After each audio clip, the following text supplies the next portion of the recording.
Exactly 1 year ago, Katt Williams sat across from Shannon Sharpe on Club Shay Shay and said things people laughed at because they didn't know what else to do. He talked about power, about names that never get touched, about how all would be revealed in 2025. 1 year later, Katt Williams chose my basement studio for his 2026 interview. No handlers, no filters, just cameras, microphones, and questions that don't get asked twice. By the end of that night, I wasn't wondering what would be revealed next. I finally understood why he chose that moment. Not because I was special, but because enough of us were ready to hear it at the same time.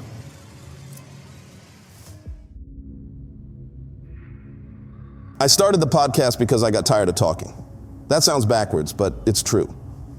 I spent years scrolling, arguing in comment sections, repeating opinions that didn't even feel like mine by the time I said them out loud. Everyone was performing. Everyone was reacting. Nobody was listening long enough to understand what kind of world we were actually living in. So I bought microphones. At first, it wasn't about views or growth. It was about learning how to listen again. Really listen. Not to clips or headlines, but to pauses, hesitations. The way people choose certain words and avoid others. The way conversations change when they think nobody important is paying attention. Broadcasting, I realized, wasn't about being loud. It was about being still enough that other people filled the silence honestly. That's what I wanted my show to be. A place where conversations didn't rush toward conclusions. Where culture wasn't explained, it was revealed slowly through what people said when they felt safe enough to stop performing. That's why the basement mattered. I built the studio myself. Sound-treated walls, warm lighting, clean lines, no clutter. Not flashy, but intentional. The kind of space that told guests they weren't being hunted for a moment. They were being heard.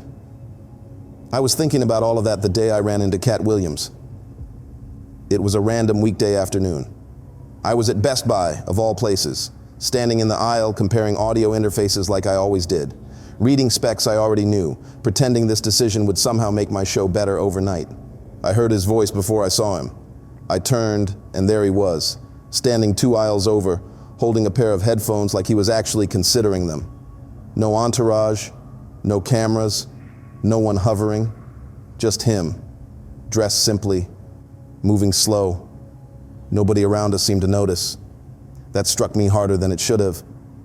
This was a man who had just done one of the most viral interviews of the decade.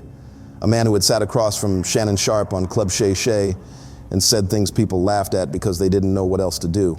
A man who had talked about power, about names that never get touched, about how all would be revealed in 2025. And here he was, invisible, in a big box electronics store. I didn't plan to speak to him. I stood there longer than necessary, telling myself to mind my business, that this was exactly the kind of moment people ruin by turning real life into content.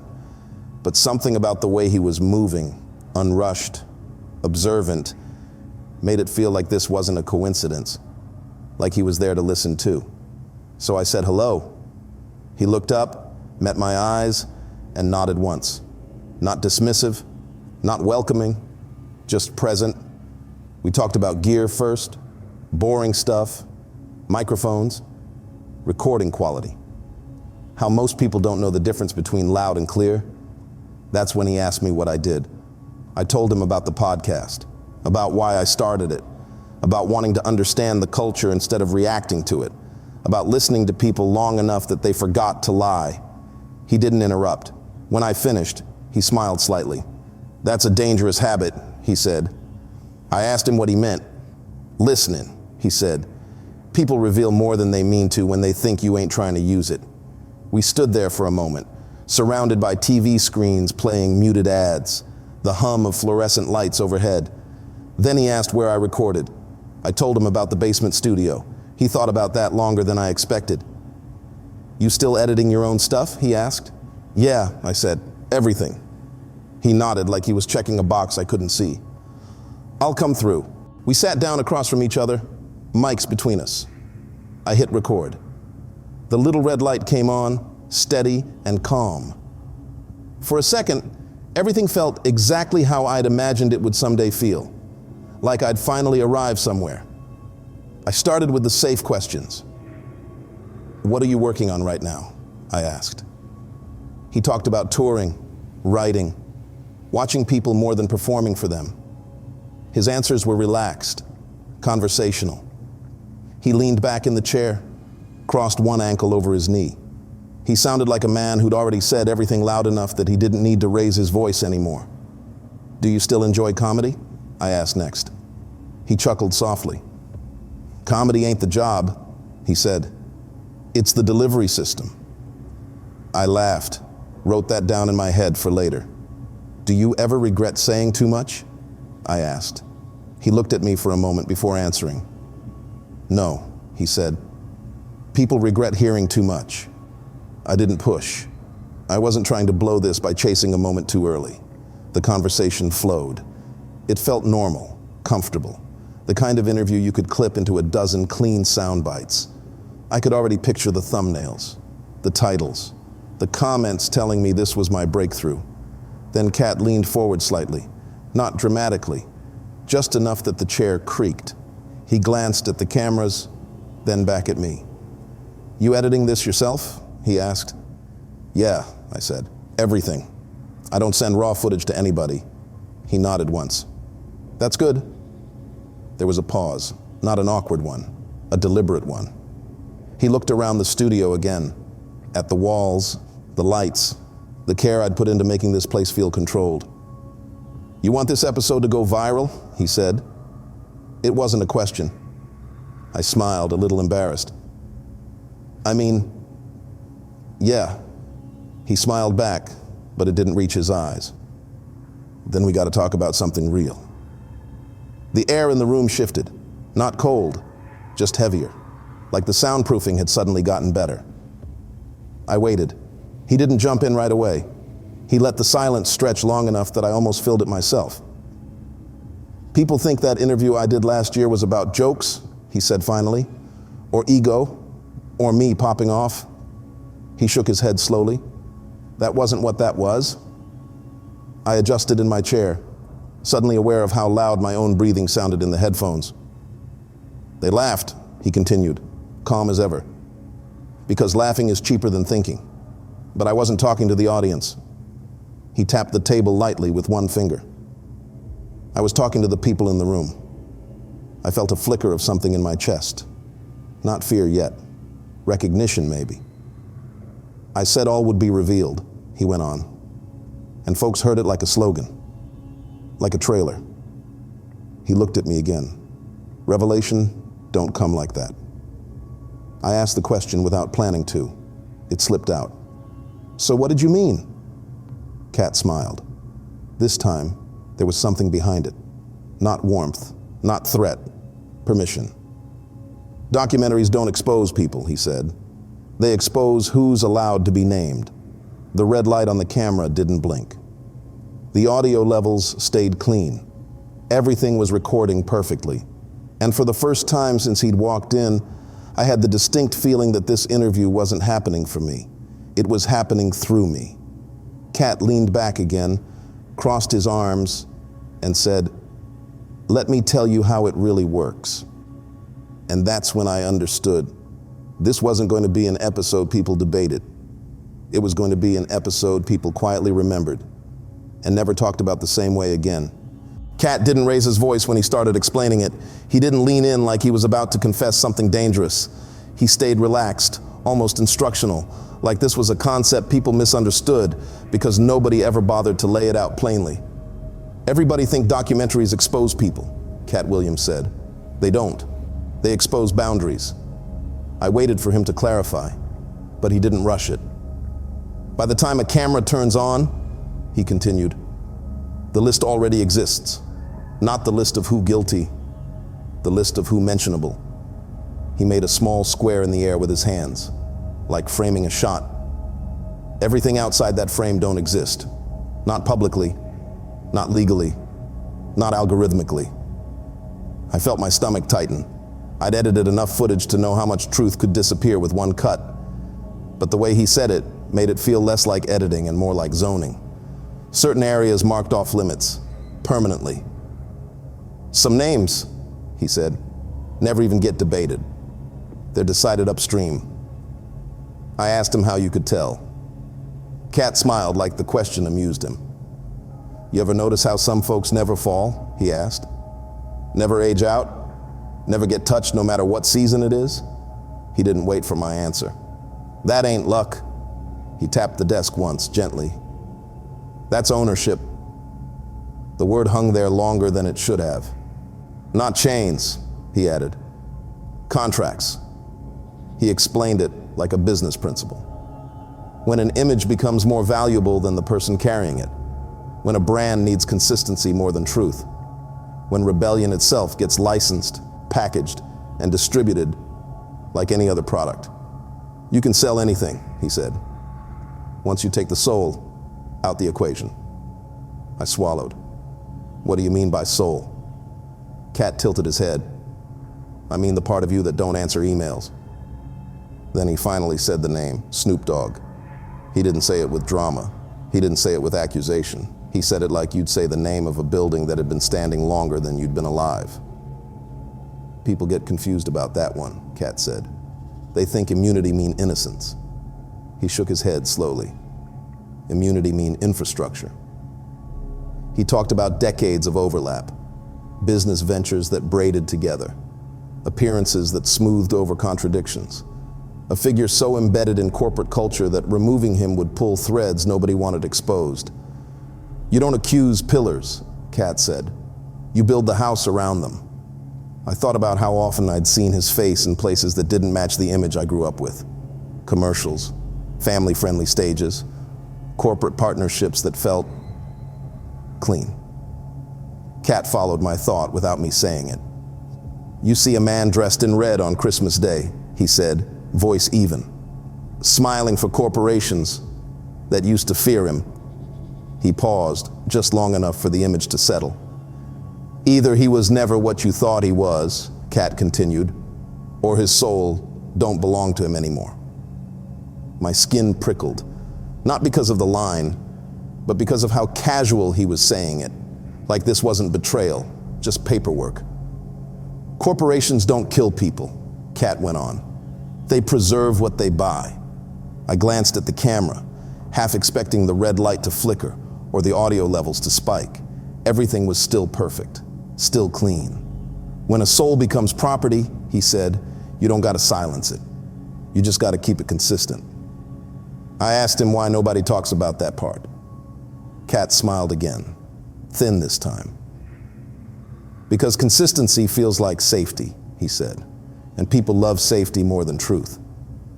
He leaned back, crossed his arms. That's why some names never show up in edits. Not because they're dangerous, because they're expensive. I realized then that this wasn't gossip. It wasn't even warning in the way I'd expected. It was a map. And once you saw the map, you couldn't pretend the streets were random anymore. Katt glanced at the monitor showing the live feed. You still with me? He asked. I nodded, even though my throat felt dry. Good, he said, because that's just the clean part. He shifted in his chair, the casual tone finally giving way to something heavier. Next, he said, let's talk about the ones who ain't owned, the ones who are kept. And for the first time since he arrived, I felt the room close in, not like it was trapping me, but like it was making sure I didn't leave before I heard the rest. Katt didn't change his volume when he moved on. He changed his posture. He leaned back and let the chair creak, like he was giving the room permission to breathe before taking it away again. Now, Katt Williams said, this next kind of silence don't come from ownership. I waited. It come from leverage. He looked at me like he was checking whether I understood the difference. Ownership was clean, corporate, contractual. Leverage was messy, personal, something you felt in your chest before you could explain it. Some people don't get erased, he said. They get kept. I asked him what that meant. Katt smiled, but it wasn't a friendly one. It was the kind of smile you use when you're about to say something that sounds obvious after you hear it, but changes how you see things forever. It means something get taken, he said. Not money, not freedom, not reputation. He tapped the arm of his chair once. Something quieter. He let that sit. The studio hum filled the gap. Fans, electricity, the low hiss of a live mic. I became acutely aware that everything we were saying was being captured perfectly. Once somebody record you, he continued, when you didn't know you was being recorded, you don't belong to the future the same way. My stomach tightened. He didn't explain how. He didn't need to. You can still make moves, he said. You can still get money. You can still smile for cameras. But part of you always know there's a room you can't walk back into. He finally said the name. Meek Mill, not as an accusation, not as a headline, as an example of a type. People think the worst thing is when a tape come out, Katt said. That ain't the worst thing. He shook his head slowly. The worst thing is when it don't. I felt a chill crawl up my arms. You don't gotta release footage, he went on. You don't gotta confirm nothing. The damage already done once the person knows it exists somewhere. He leaned forward just enough that I could hear the shift in his voice through the headphones. That knowledge changes how you breathe, he said. Changes how you remember yourself. Even if the file get deleted, the memory of it don't. I thought about all the rumors I'd seen flare up and vanish online. Clips that appeared, then disappeared. Stories that never landed but never died either. I'd always assumed the lack of proof meant safety. Katt corrected that assumption without raising his voice. Truth don't get people erased, he said. Unprovable truth do. He explained it like interest on a debt, how something unseen keeps collecting, how a man can spend the rest of his life paying on something he never agreed to borrow. That's how you keep a man walking straight, he said quietly, when his spirit wanna run. The phrase lodged itself in my ribs.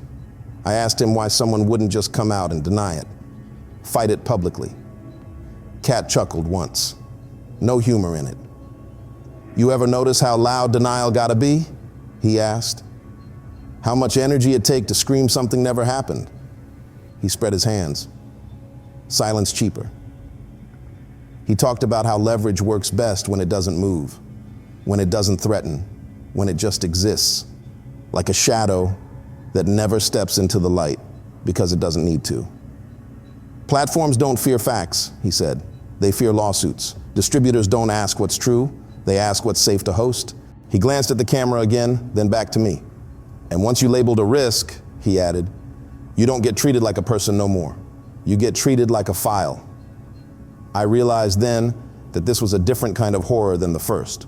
No corporations owning souls, no pillars holding up buildings. This was smaller, closer.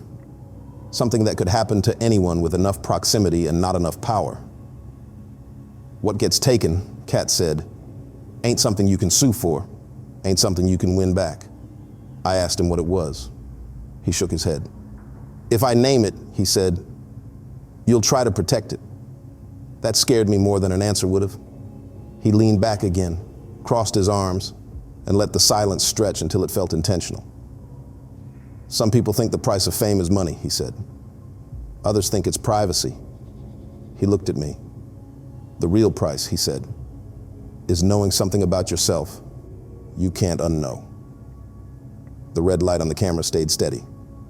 No glitches, no dropouts, no signs that this part would conveniently disappear later.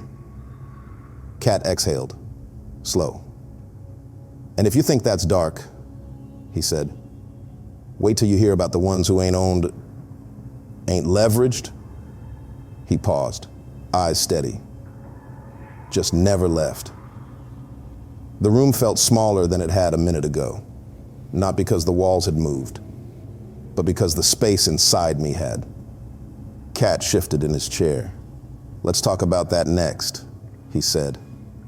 And I realized, too late, that whatever came after this wasn't going to feel like information. It was going to feel like being sealed into something you could still breathe in, but couldn't climb out of. Katt didn't look at the cameras when he started this part. He didn't look at me either. He stared at the floor between us like the story lived there and he was deciding whether to dig it up. This one don't scare people because it don't look violent, Katt Williams said. It scare people because it look normal. He folded his hands together, slow. Everybody understand ownership. Everybody understand leverage. But this, he shook his head. This what happened when neither of those things ever fully let go. I waited. I'd stopped interrupting him by then. It felt wrong to rush whatever this was. You ever see somebody finally get free, he asked, and still look like they waiting on permission? I knew exactly who he meant before he said the name. Mace. Katt didn't say it loud. He said it like a memory. That man did everything people tell you to do when you want out, Katt said. He walked away, changed lanes, changed his life, changed his clothes, changed his voice. He glanced up at me briefly, and folks still talk about him like he on pause. The studio lights hummed softly. I could hear my own pulse through the headphones. See, contracts can end on paper, Katt continued, but paper don't live in your head. He explained how long-term control doesn't need enforcement once it's internalized, how the body learns the rules before the mind ever questions them, how silence becomes a reflex instead of a strategy. You ever notice how grateful some people look just to be treated regular? He asked. I nodded slowly. That ain't humility, he said. That's conditioning. He talked about old interviews, moments I remembered watching years ago but never really seeing. A man smiling too hard when he's told he's finally free, laughing like he's surprised by kindness, thanking someone publicly for something that should have never been withheld. If a man thank you for freedom, Katt said, voice low, he wasn't free yesterday. That line hit heavier than anything else he'd said so far. This kind of control don't need threats, he went on. It don't need cameras. It don't need leverage files. He tapped his temple lightly. It live right here. Katt explained that some people never actually leave the system.